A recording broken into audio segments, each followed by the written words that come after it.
Did you ever open up about your mental health and it backfired? I was a quiet kid in high school. Joined newspaper because I liked reading and writing. Quickly grew friends with one of the editors. She was going through depression and so was I. I was tired of bottling things up inside, so I decided to spill it all out after a few months of growing close. I told her everything, how I hurt myself, how I could do nothing but lay in bed and hope to not wake up the next day.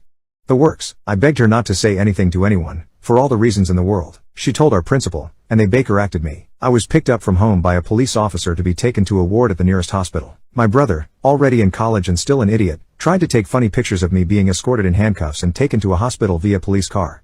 He was intoxicated at the time of doing this and thought it would be a great memoir. Cop pleaded with him to stop being a dirtbag. He didn't. Get to the hospital, and mom shortly arrives. She's pale. She received a call that I may have tried to take my life. I assure her that's not what happened. Eldest sister came. She's in tears and can't get a full sentence out. Assure her I was not having ideations. Create this narrative that I'm okay. Some girl is pulling a prank. I get escorted into the ward. Worst 2 days of my life. I begged in tears to be let go. My grandmother went through the same thing, and after her evaluation, they admitted her for 3 months. I was about to graduate and learning is one of the only things I love in life. This was the nearest I could get to hell. Law generally requires a 3-day stay, but I managed to convince the psychologist to let me go early. Return back to school. Enter newspaper. Awkward. Group of newspaper folks stay after lunch. I start to leave, not wanting to be around them cause I know they know. The teacher stops me, gives me a good heartfelt I hope all is okay. Nod and thank her. She leaves to go take care of some teacher stuff. The rest of the group confronts me and blames me for lying. How could I lie about being depressed? How could I lie about hurting myself? You're just seeking attention. It's best if you stay out of our lives. You're sick. You're disgusting.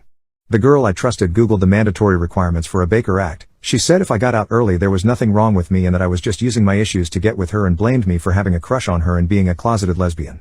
Welp, I showed them my wounds, told them to get lost and die. My hatred was flowing deep. I walked away in tears and walked to the principal's office to have me transferred out of newspaper immediately. I clambered to the last few days of high school. I couldn't wait to get away from those people, but they ruined me forever. I can't trust anyone.